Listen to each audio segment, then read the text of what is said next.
the Dean Martin Celebrity Roast, coming to you from the MGM Grand Hotel in the entertainment capital of the world, Las Vegas, Nevada. Ladies and gentlemen, from the beautiful Ziegfeld Room, tonight's star-studded roast has brought together some of the world's greatest entertainers. They've come from all over the world to be here tonight.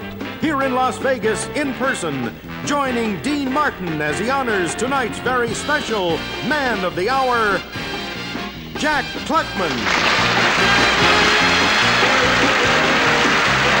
With tonight's guests, Connie Stevens, Tony Randall, Dick Martin, LaWanda Page, Don Rickles, Joey Bishop, Catherine Hellman, Robert Guillaume, Milton Berle, Abby Lane, Phyllis Diller, Red Buttons, Foster Brooks, Dr. Joyce Brothers, and your roastmaster, Dean Martin. With tonight's Man of the Hour, Jack Klugman.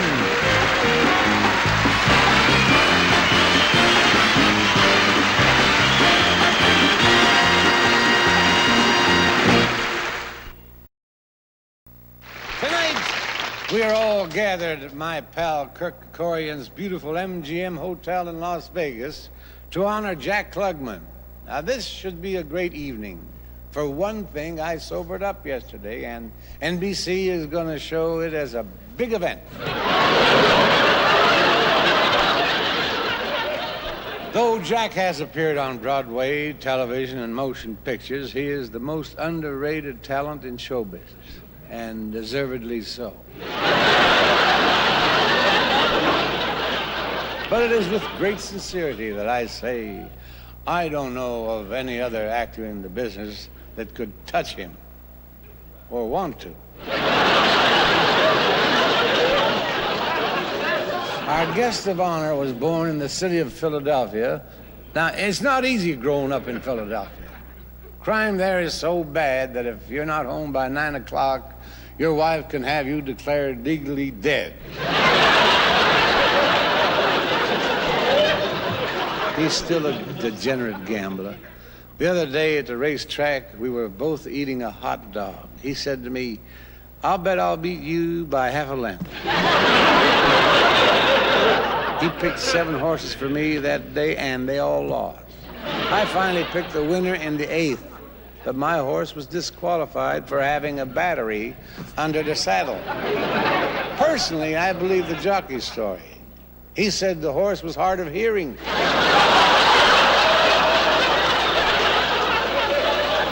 Jack, something occurred to me while I was watching Quincy, your show the other night. You don't know how to choose your roles. If you're going to play a doctor, why didn't you become a gynecologist?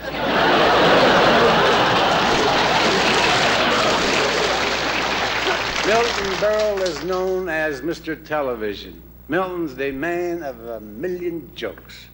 All of them belong to other people. I'm only kidding. This is the man that started it on vaudeville and on TV. My good buddy, Mr. Milton Berle.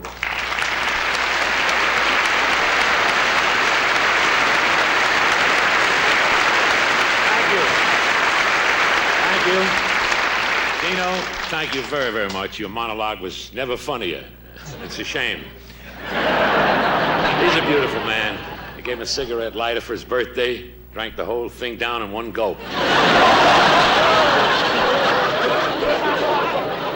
Good evening, Jack Klugman fans, and any other minority groups that are watching.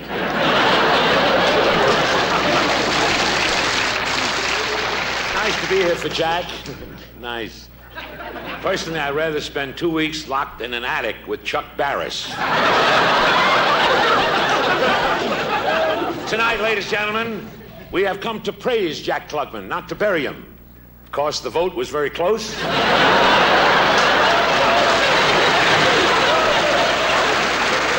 I want to ask you something, Jack.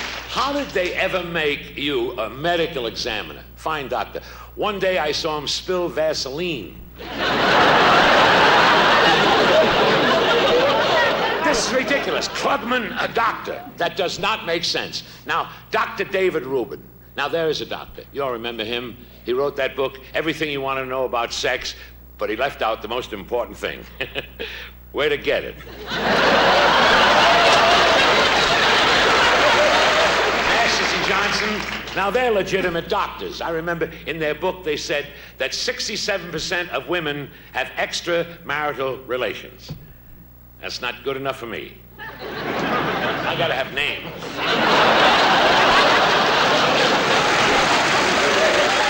All right, now take another doctor, the great Dr. DeBakey. Now he says that normal sex is safe after a heart attack. Personally, I think it would be best to wait an hour or two. Connie Stevens, gorgeous. She is no stranger to Vegas. She spent a lot of years here playing in the big hotels. Not in the showrooms, just playing in the hotels. And Tony Randall, who I've known for many years, and may I say, he's never changed, which is a big savings on his laundry. Good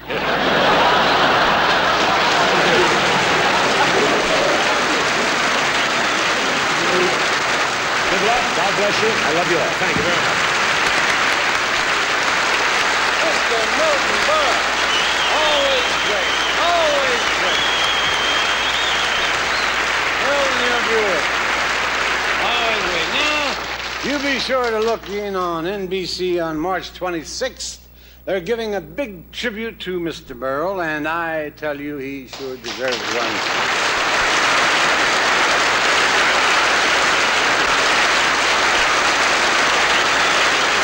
Now I'd like to introduce the very talented lady who plays Mrs. Jessica Tate on the popular television show Soap. Ladies and gentlemen, let's welcome Miss Katherine Hellman.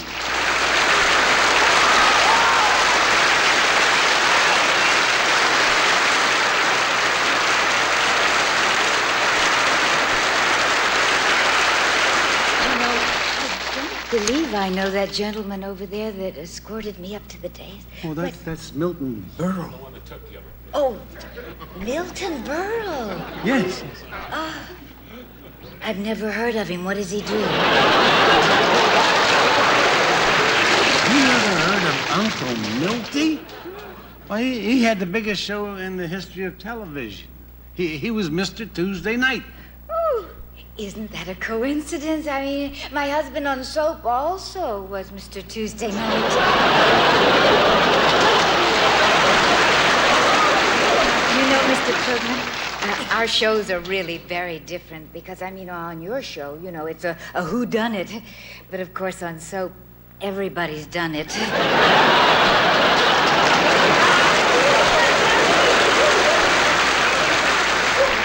Such a thrill for me to be here because, you know, this is my very first time ever to be in Las Vegas. And I guess this is the right place to roast Mr. Klugman because, you see, I heard at one time he was a very heavy gambler. And I'm very happy to say that that's all over now. And he joined, of course, Gamblers Anonymous, but he switched to Gamblers Alias. And that way he could still gamble under somebody else's name.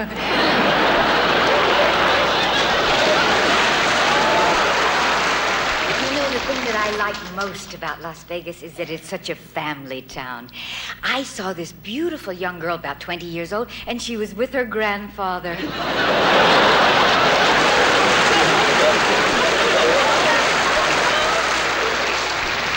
was so sweet to her. He gave her a $100 bill, and she wasn't even gambling. Wandering around the casino, and Mr. Martin came along. He's such a gallant gentleman. He offered to buy me a drink, and he even offered to let me see his room. As a matter of fact, he offered about 12 times. And finally he said to me, well, at least come up for a nightcap. And I said, oh, well, I'd love to, but I never wear anything on my head when I sleep.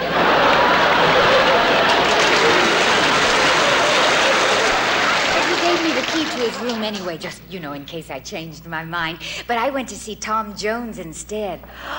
Boy, Oh, what a great act he has. Except at the end, all the women started throwing keys up on the stage. And, well, I had left my key, at the desk, so I just threw Mr. Martin's key up there.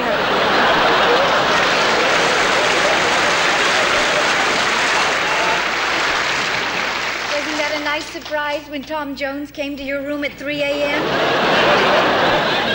Oh, talking about rooms. Mine is just beautiful. It's so elegant. Except they gave me a room that has a mirror in the ceiling over the bed. And I was very upset. Do you know it took me over an hour to get dressed flat on my back?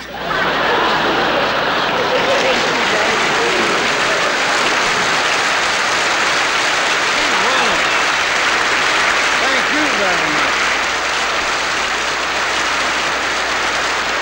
My next guest is half a comedy team. Don't, Miss Jerry? As half of the comedy team of Rowan and Martin. Scared the hell out of me, man. The guys who put the laughs in laughing, Rowan and Martin.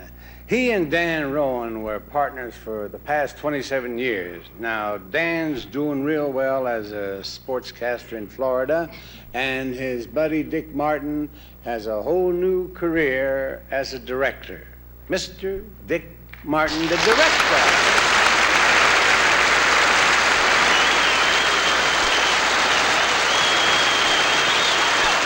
Dean, thank you very much. I'd like to start by saying that Jack is one of the kindest men I've ever met. He's intelligent, warm, witty, and a very good friend. Hold it, Dick. I don't know you well enough to hold it. Now,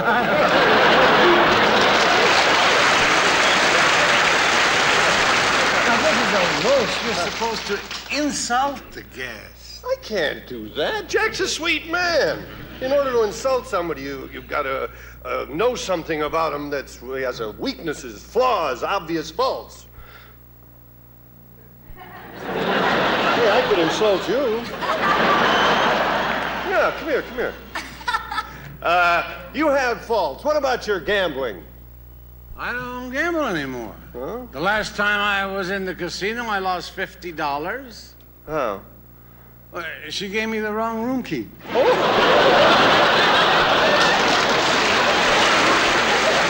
Let's get back to our guest, Yvonne. Why, must we? Yeah. All right. Now say something insulting about him. Well, Like he's sloppy or something, well, how sloppy is he? He's so sloppy. His clothes came back from the laundry marked rejected. Oh, wait just a minute. Jack has done some wonderful things in his career. His career? He's starting to talk like me. All right, if you want me to insult, come here now. Don't. Dean, come here. If you want me to insult Jack Klugman, tell me something about him. Give me a for instance. Well, he comes from Philadelphia. Philadelphia, what a... Oh! That's wow. I used to date a girl from Philadelphia. As a matter of fact, they named a street after her. What street is that? Broad Street. That's a coincidence. Because I once dated a girl from a Caribbean island or Caribbean island. Yeah? Either one you want to use. Jamaica? I don't know. I hardly knew her. Oh!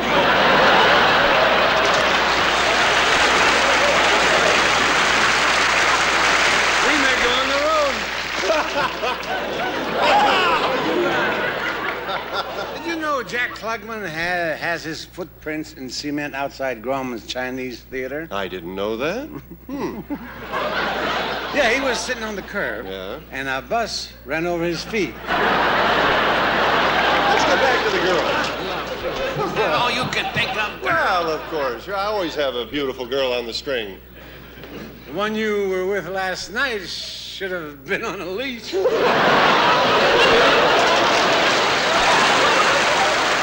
head was out the window. Look, if I'm going to insult Jack Klugman, I need a reason. Now, come on, give me a good reason.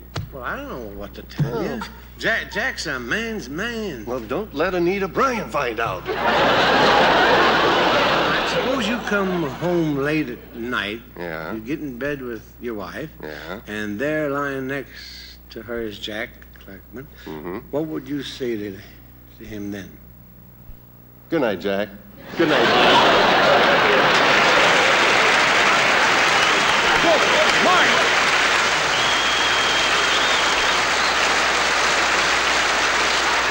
Ladies and gentlemen, my pal, Red Buttons. Red Buttons! And he's coming with a dinner, Red Buttons.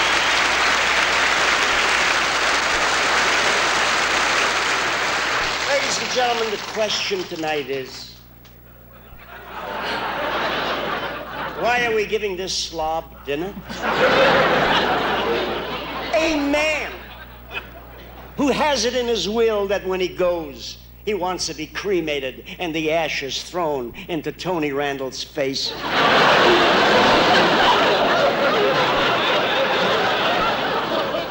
Why then, I repeat and reiterate,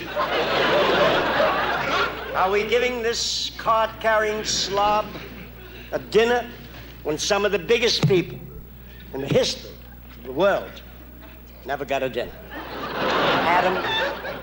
Adam, who said to Eve in the Garden of Eden, of all the people I know, I like you best. Never got a dinner. Dracula, who said when they drove a stake through his heart, I spell relief R-O-L-A-I-E-S.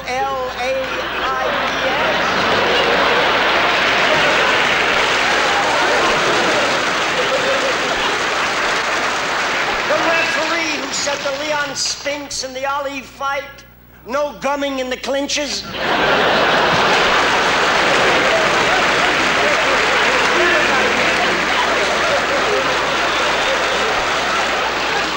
Ex-Congressman Hayes, who said, if I am elected again, I will hire a typist.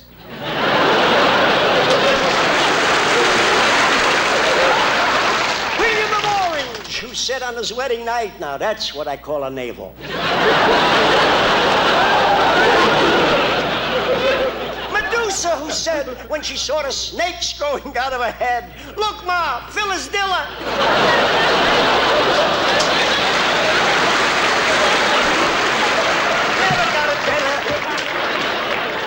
Alex Haley, the author of Roots, who traced his family all the way back to the rear of the bus. Never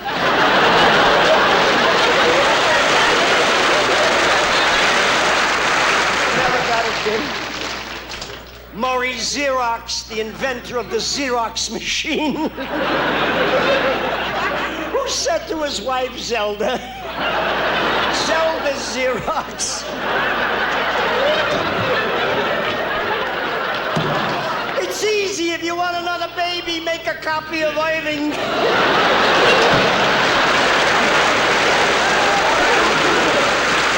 got a dinner. This man gets a dinner. Anwar Sadat, who said to Menachem Begin in Cairo, no, that's not a camel. That's Dolly Parton lying on her back.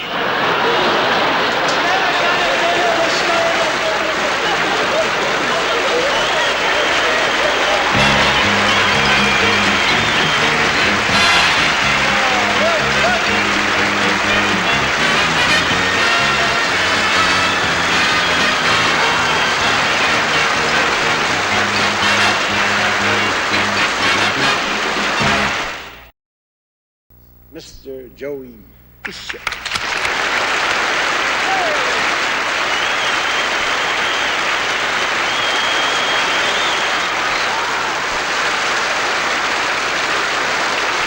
Here we are in Las Vegas. I just heard a conversation at the casino. I couldn't believe what I heard.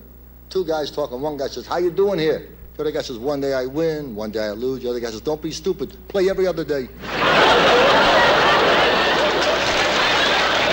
These stars, all of them, came here for one purpose, to honor you tonight. And that should be a thrill for two kids from South Philadelphia. Phyllis Diller, who left intensive care to be here. Dr. George Brothers, who gave herself the wrong advice and showed up. Wilton Burl, who gave up the gong show.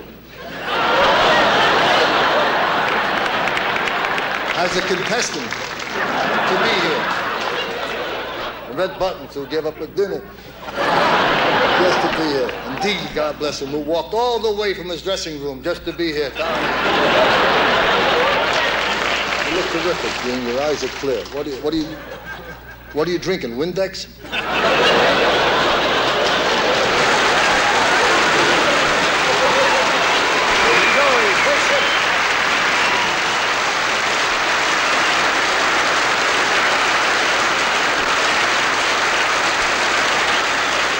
Jess has become kind of a regular on our show because she is a real funny lady, and I love her. Ladies and gentlemen, Miss LaWanda P.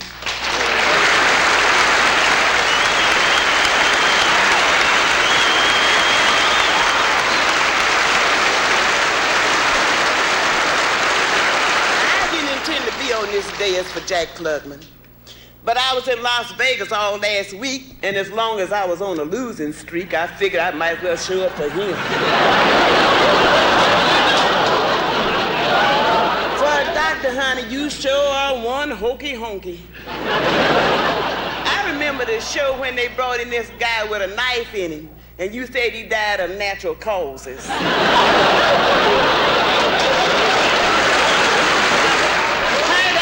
Billy is really something else. Before a date, honey, she puts on a wig, false eyelashes, padded brow, support stockings, arch supports. Then she tell you she's looking for a real man.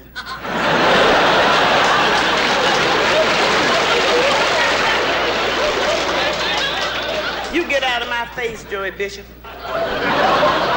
Mr. Klugman, why don't you do an autopsy on him and find out how his personality passed away?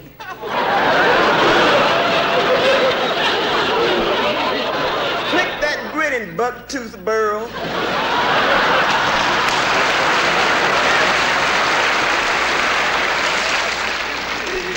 You said with my lips I could give the Grand Canyon mouth-to-mouth resuscitation.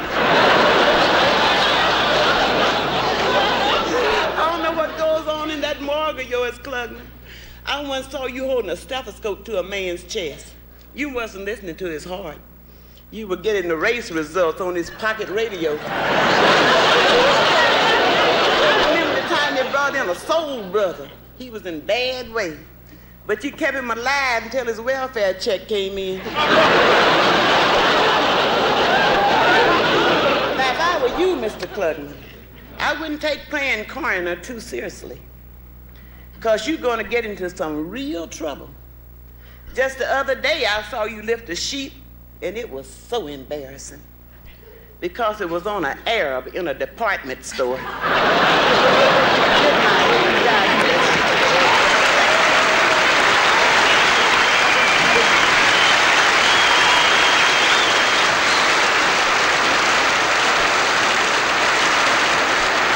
People don't know that during his lean years in New York City, Jack Klugman had a secret source of income.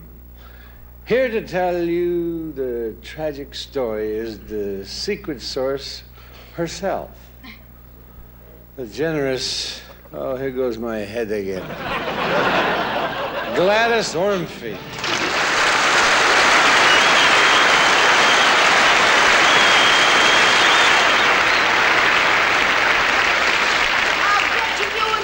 Klugman.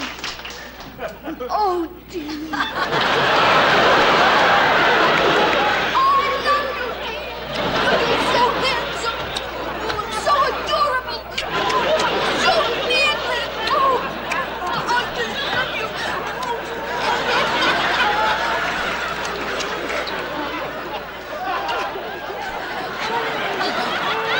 I liked it better when you hit me.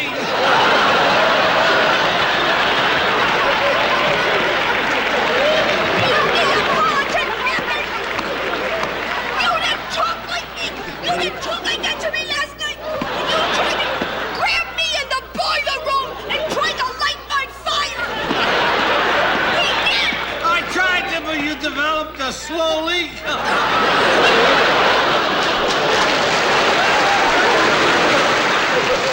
They're gonna find out what kind of a man you really are, Klugman. When I first met this man, he had just come off the streets of Philadelphia to New York City, broke, struggling, and I felt sorry for him. A starving actor. So I took him to my bosom. And he was still starving, huh?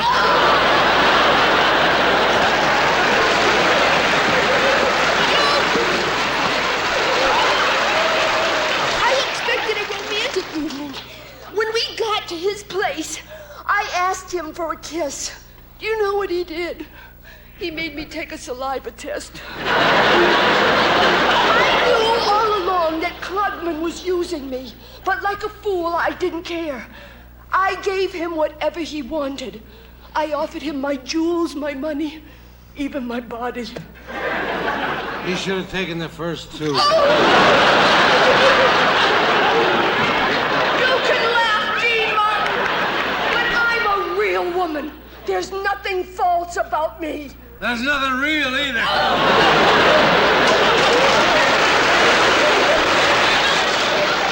I always tried to look beautiful for him. I used lotions, creams, and mud packs. Ladies and gentlemen, I took so many Please don't laugh, ladies and gentlemen. We all make mistakes. I took so many mud packs, grass grew under my chin.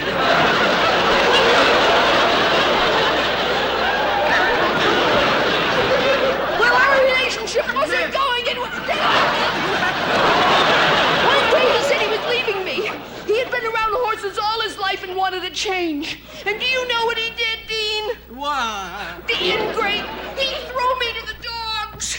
Yeah, and the dogs threw you back. Well, that was the end of everything between us. But it wasn't all bitterness. Same seats with me. It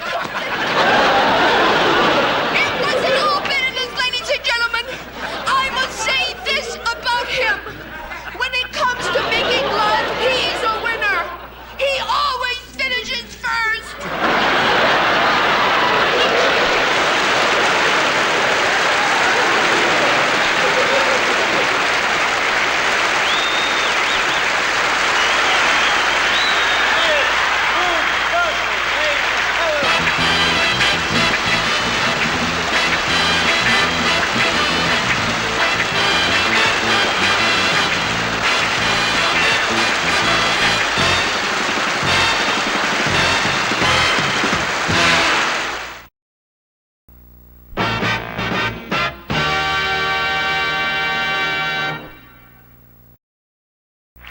And now here's the man who plays the butler on that new hit comedy show, Soap.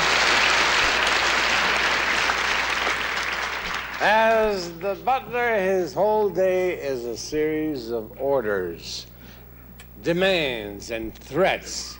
But he ain't taking them. He's giving them.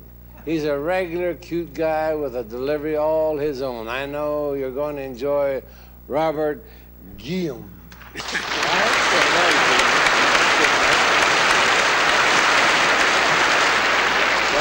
Thank you very much, ladies and gentlemen. Thank you very much, too, Dean. You probably don't remember me, but I tended bar one night at your house. Man, I never saw such action in all my life. Ice cubes, ice buckets, ice tongs, bourbon. I must have served 1,000 drinks, and you were the only one there.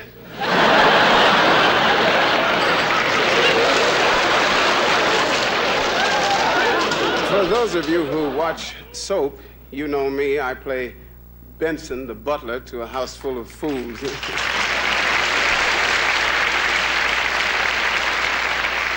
The wife fools with this one, the husband fools with that one, and but ain't none of them fooling me. Nice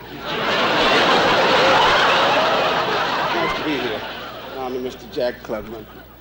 I'll tell you how I first met him. One time he put an ad in the paper for a houseman, a houseboy, and like a fool, I went and answered it. I wasn't too happy about the job title, but I went anyway. And let me tell you, he wanted somebody to help him around the house. Yeah, I never saw such a house in my life. That man had swept so much dirt under the rug, it was an uphill walk to the kitchen. You never saw such a messy place in your life. Well, I guess I shouldn't complain too much. It could have been worse. At least I never had to do the windows. I looked for him.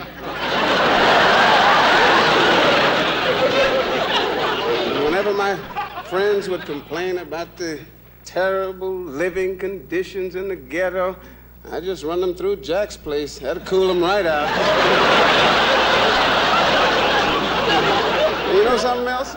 Jack's friends are all as sloppy as he is. I still remember how they used to sit around the dining room table covered with all kinds of food stains, spattered with gravy, and I hadn't even served dinner yet. And the dust. Klugman's house was so full of dust, one night I was serving a chicken and it coughed.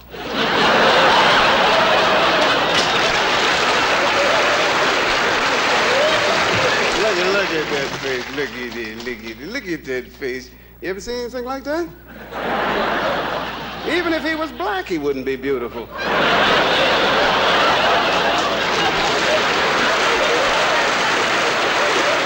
just want to say one more thing, Jack.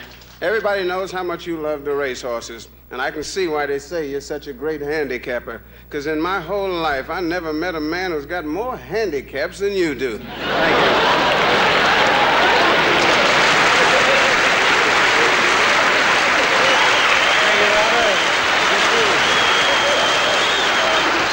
A special surprise. A woman who was a neighbor of Jack Klugman while he was growing up. She practically raised him. Here from apartment 3B on Walnut Street in Philadelphia is Mrs. Catherine Kearney. Thank you, Jack. Thank you. Oh, my goodness, look. The years have been good to you, Jack. Oh, darling. You look better now than you did in Philadelphia. Oh, Jack, it must be the makeup they use on television. It changes your appearance. I'm Dean Martin. You changed your name, too. Well, I guess a lot of people in show business do that, huh? That's Jack Klugman. Jackie, oh, forgive me. Oh, Jackie, I haven't seen you in such a long time. Even when I watch Quincy, I never see your face. You're down in the morgue with your head under the sheet. He always looks like a motel manager telling the couple the hour is up.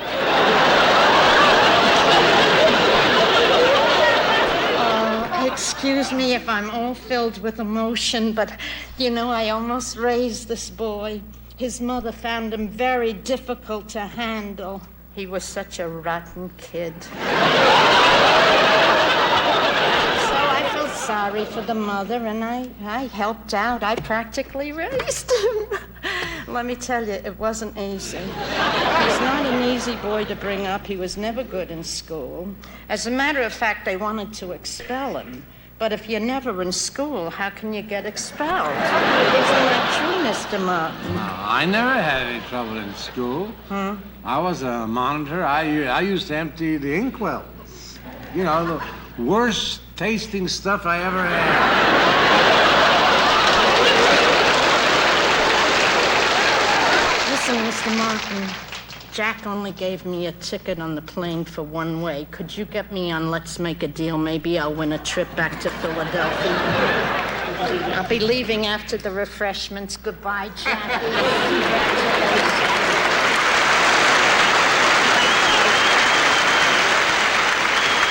I'm sure you all recognize Miss Kay Becker, ladies and gentlemen.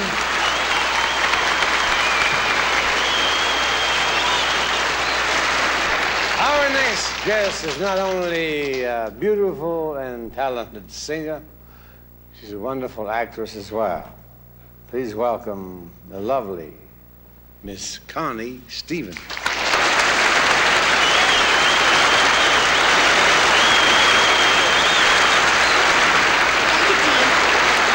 Well, I was tired everybody. When I was invited to appear on this dais, I got a biography of Jack from the producers of his show, Quincy. So, surprise.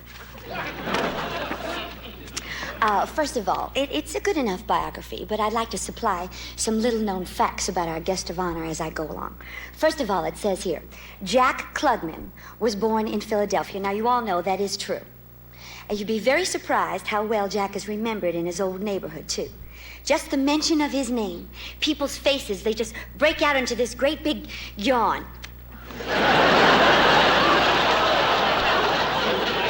Now, in the interest of honesty, I went to Philadelphia and checked a couple of these things out. While I was there, I asked some of his old teachers, was Jack really an A student? They said yes. He was A dope, A bum, and A loud.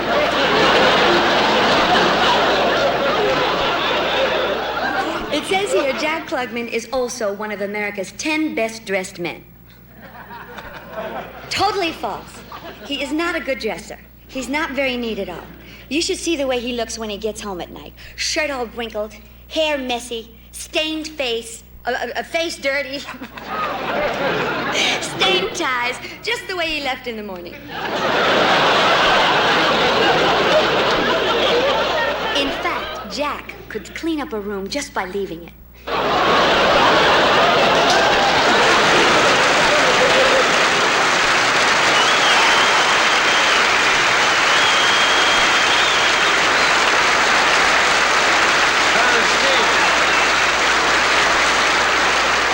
Guest is a patient, sensitive, cultured intellectual who managed to survive 5 years with our guest of honor, the next half of the odd couple, Tony Randall.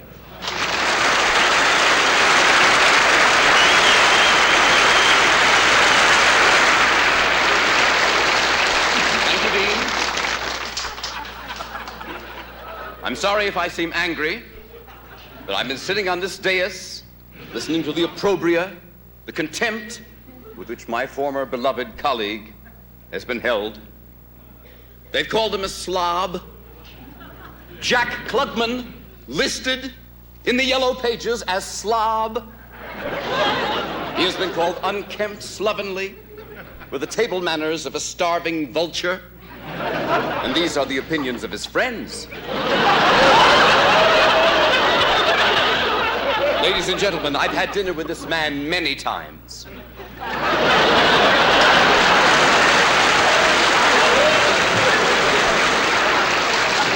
He slurps steak.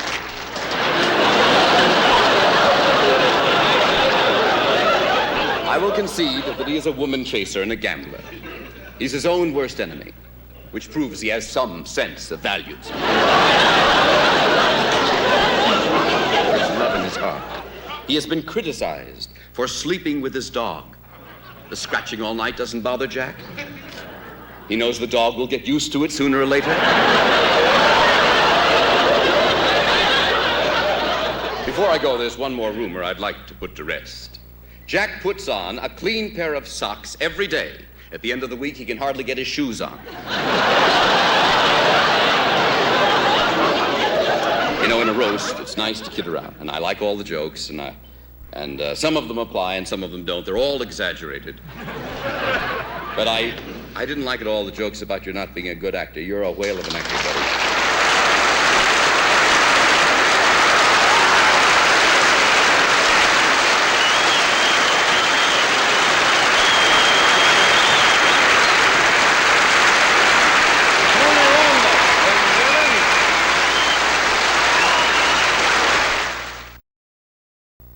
Any friend of Jack's knows that he loves to play the horses.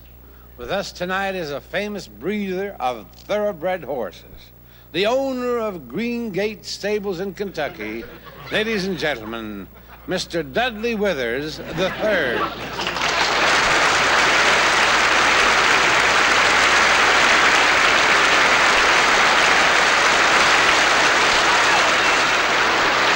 Jack Klugman finally got a dinner.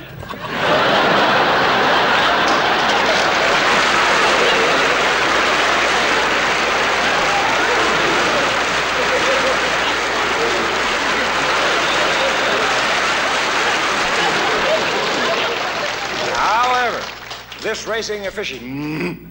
Racing aficionado. Aficionado. It's easy for you to say. But this, what he said, could have been a great rider. But riding horses always gave him a painful headache. For me, it was just the reverse.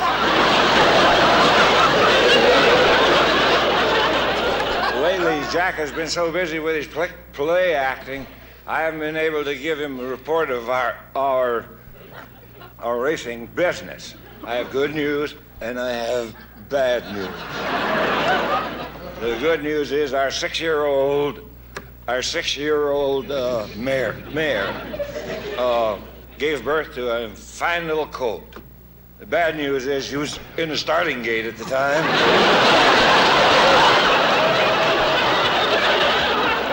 Jack was foaled on Friday the 13th on South 13th Street, the 13th of 12 children.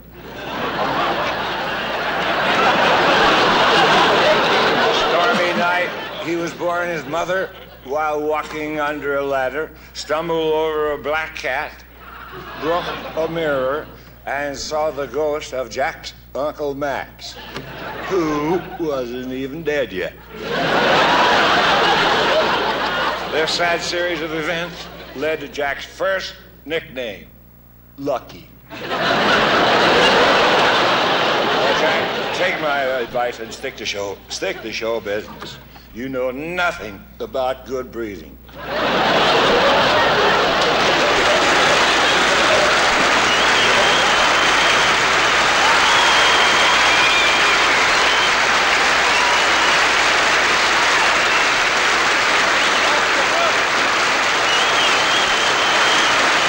One of the pleasant surprises on the NBC network this year is CPO Sharkey.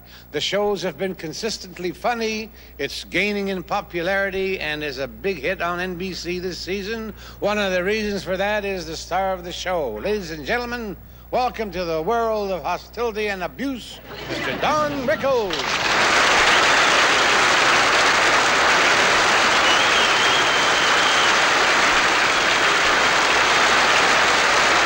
What an exciting night. Jack Klugman. Why him a roast? Dull guy.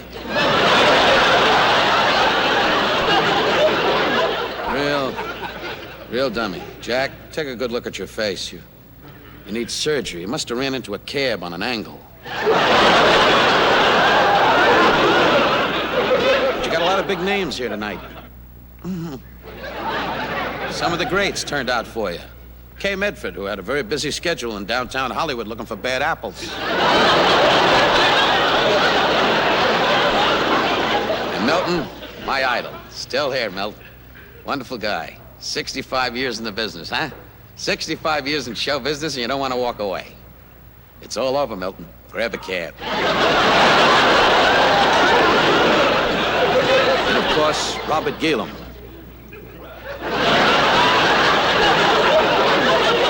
One of the great black actors of our time. It's good to have you here, Robert. And good luck in your people's plans to attack Ben Berene's house. Of course, Phyllis Diller. When we go on hunts and we run out of animals, we chase her.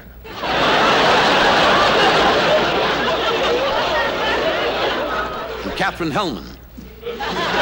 It's 2 in a row. She knows Robert Gluening. She's on Soap and does a great job. Plays a naive wife of a millionaire. It's a great show, Soap. I use it as a nightlight when the wife wants to take a move on me.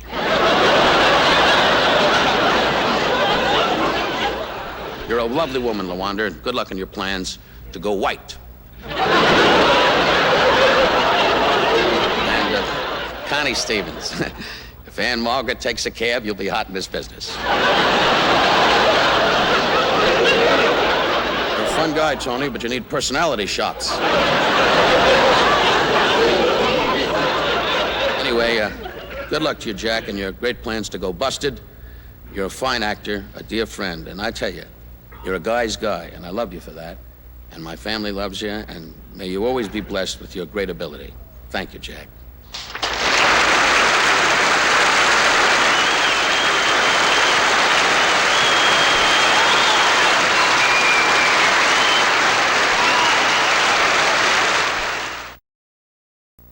now, ladies and gentlemen, I'd like you all to join me in a salute to a fella who's still very much alive and living, and he's always going to be at the top 10 on television because he's a fine actor, a wonderful man. He's not a slob. I love him, Mr. Jack Klugman.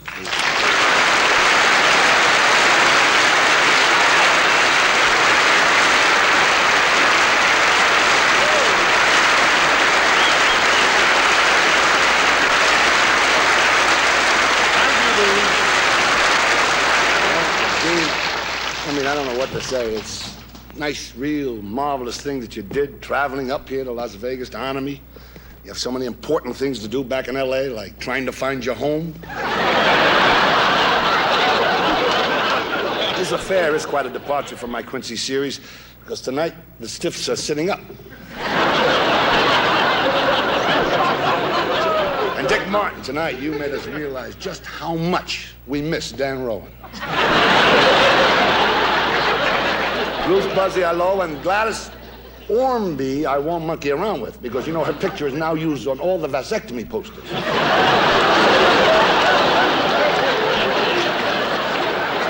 And to Robert Guglielmi and Catherine Hellman, I just want to say, who the hell are you?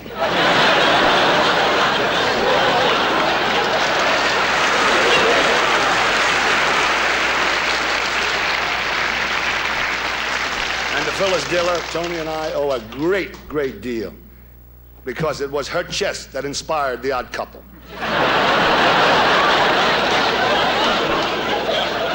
And it's nice to see Milton Berle here.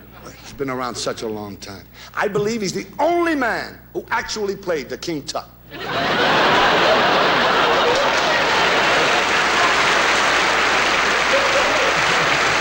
Of course, my pal Don Rickles. Funny, it's C.P.O. Sharkey. I love that. I love that show because I always wondered what the Bilko show would look like in color and without humor.